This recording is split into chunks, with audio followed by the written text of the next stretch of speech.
আমার ছেলের এত আনন্দের কারণ কেননা কেকেআরে মিচেল স্টার্ককে নিয়েছে। আর আমি তো কেকেআরের ভীষণ বড় ফ্যান। আর এবার খেলাটা হবে জবরদস্ত। আর যে কেকেআরের ফ্যান অবশ্যই আমাকে কমেন্টসে জানিও। আর দেখো আমি চলে যাচ্ছি, এখন আমার শাশুড়ি দাঁড়িয়ে রয়েছে, শান্তিপুরে গেছিলো, বাজারে চলে যাচ্ছে পুরো প্যাকড আপ ঠান্ডায় রেডি হয়ে বাজারে চলে যাচ্ছি। আমার কিছু সবজি কেনার আছে, এই কারণে মাকে বলেছি স্টেশনে দাঁড়াতে, আর আমি বেরিয়ে পড়েছি। হ্যালো, চলো চলে এসেছি এখানে। আমার শাশুড়ি যা দাঁড়ানোর কথা ছিল, চলো দেখি কোথায় আছে। নাও দেখো ঠান্ডায় রেডি হয়ে পুরো প্যাকড আপ হয়ে দাঁড়িয়ে রয়েছে, আর বলছে যে দিদিবাড়িতে গেছিলাম, এই খেয়েছি ওই খেয়েছি, এই কেনাকাটি করেছি। দেখো এখানে সোনা রূপো হিরে সব বসেছে, সেখানেও আমরা একটু দেখাশোনা করে নিলাম। দেখো কেনার থেকে দেখতে বেশি ভালো লাগে, একটু দেখে নিলাম, কিনি তো নেই কিছুই। তারপরে চলে আসলাম যে বেকারি, যে দোকানটায় আমি যেখান থেকে বিস্কুট ফিস্কুট নিই বেকারির, সেই দোকানটায়, ওখান থেকে একটু বিস্কুট নিলাম, এক প্যাকেট নিমকি নিলাম। আর এই যে বিস্কুটটা দেখছো চৌকো, ওই বিস্কুটটা আমার খুব ফেভারিট। এই বিস্কুটটা আমি এখানে আসলেই নিয়ে যাই। এই যে আমাদের হলো চাকদার কালী মন্দির, যেটা হলো স্টেশনের পেছন, মানে আগে স্টেশনের ওপরেরটা না, স্টেশনের আগে যেটা রাস্তায় পড়ে সেখানে। আর এখানে নিয়ে নিলাম আমি হলো আলু বিরিয়ানি, কেননা আমার শ্বশুরকে দিয়ে মাংস আনতে পাঠিয়েছি আমি আজকে রাত্রেবেলায় মাংস।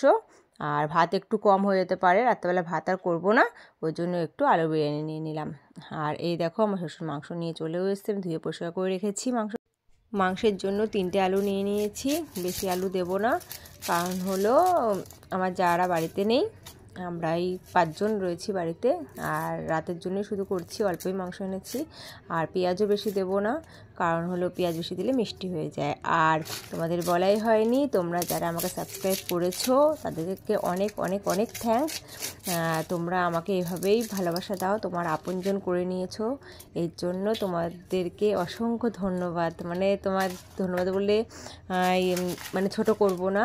আর আর তোমাদের সাপোর্টই আমি চাই। আর যারা যারা এখনও সাবস্ক্রাইব করোনি প্লিজ সাবস্ক্রাইব করো। আর যারা সাবস্ক্রাইব করেছো অবশ্যই আমাকে কমেন্টসে জানিও আমার ভিডিওগুলো কেমন লাগছে, লাইক করে দিও। আর চলো আজকে মাংস রান্নাটা করছি, সেটা তোমাদের সাথে একটু শেয়ার করি, পুরোটা করব না, কিছুটা করব।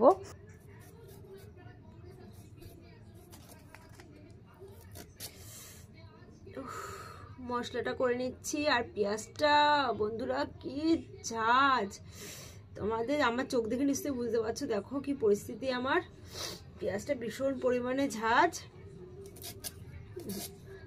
আর আমি ড্রেস আর চেঞ্জ করিনি, এসে সেই ড্রেস পরেই বসে গেছি। শীত লাগছে, ড্রেস চেঞ্জ করলে আরও ঠান্ডা লাগবে, এই কারণে আমি সেই ড্রেস পরেই বসে গেছি।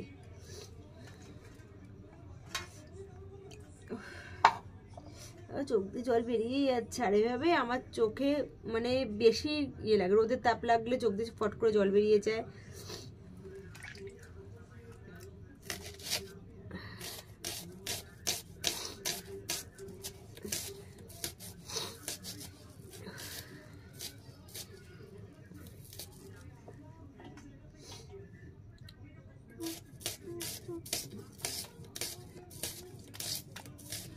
সব পড়ে যাচ্ছে।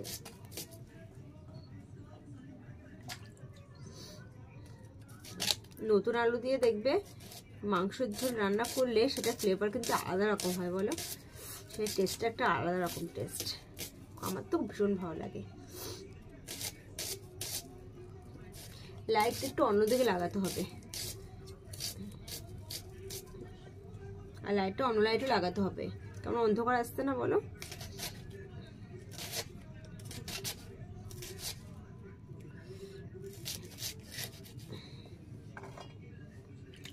দুটো পেঁয়াজ কুচিয়ে দিয়েছি, অল্প একটু মাংস তো, 3টে বড় বড় পেঁয়াজ দিলাম, আর কিছু দিলাম না।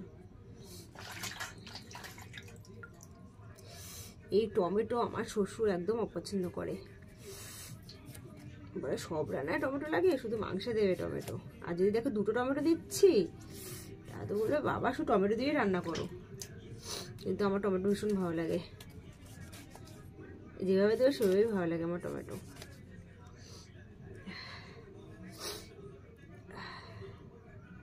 নাও কাঁচা লঙ্কার সাথে অল্প একটু শুকনো লঙ্কাও দিয়ে দিয়েছি, কারণ শুকনো লঙ্কা বাটা না দিলে না কালারটা ভালো আসে না। আর গুঁড়ো মশলাটা আমি কমই খাই, মানে গুঁড়ো মশলা বলতে শুকনো লঙ্কার গুঁড়োটা কম খাই।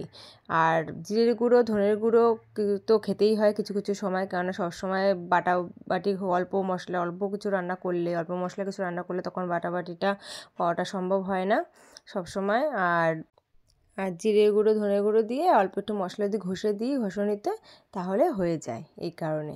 আর দেখো নতুন আলু মাটি লেগে থাকে, ভালো করে ধুয়ে নিতে হয়, 2-3 বার আগে ধুয়ে নিতে হয়, তারপরে কাটতে হয়, নাহলে খুব, তো অবশ্য তোমরা তো সবাই জানোই, আর নতুন করে কি বলবো। আর দেখো তাড়াতাড়ি করে কেটে নিচ্ছি, তাও দেখো অনেকগুলো টুকরো আলু হয়েছে। আর গরম গরম আলু তো খেতে খুব ভালোই লাগে, মাংসের ঝোলে না প্রচণ্ড পরিমাণে ভালো লাগে।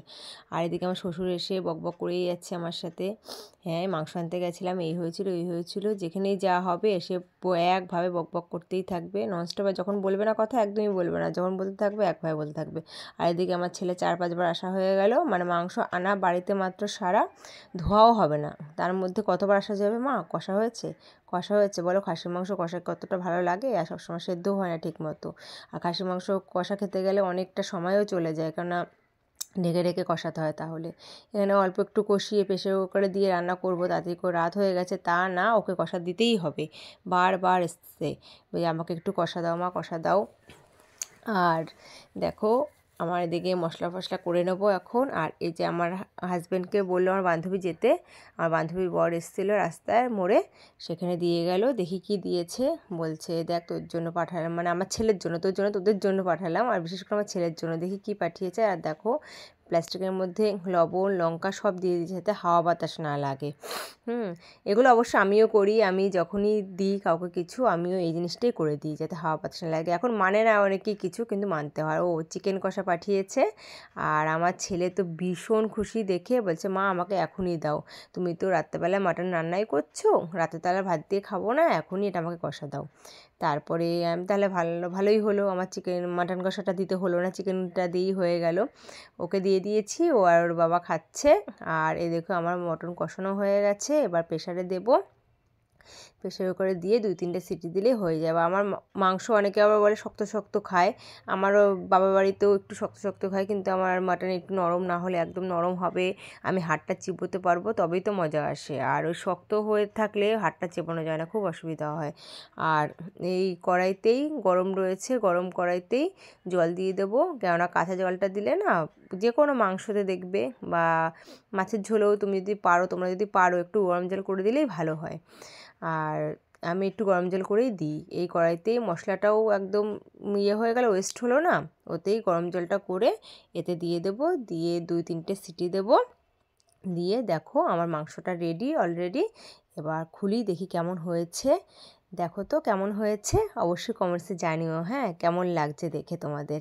আমার তো দেখে এখনই জিভে জল চলে এসছে, মনে হচ্ছে খাবো এখন, কখন খাবো। তারপর গরম মশলা দিয়ে একটু নাড়াচাড়া করিয়ে আর একটু ঢাকা দিয়ে রাখবো, তারপর নাহলে গরম মশলার গন্ধটা পাওয়া যায় না, সঙ্গে সঙ্গে যদি এরকম ঢাকা দিয়ে না রাখা হয় তাহলে গরম মশলার গন্ধটা পাওয়া যায় না। এই দেখো ঝোলটা দেখো তো কেমন হয়েছে, পাতলা ঝোলই করেছি, পরে মাটন যেহেতু পরে একদম ঝোলটা ঘন হয়ে যাবে, এই কারণে পাতলাই করেছে, আর পাতলা ঝোলই ভালো লাগে। আর আজকের ভিডিওটা এটুকু, আমার ভিডিওটা কেমন লাগছে অবশ্যই জানিয়ে, চলো টাটা, গুড নাইট, দেখা হচ্ছে পরের ভিডিওতে।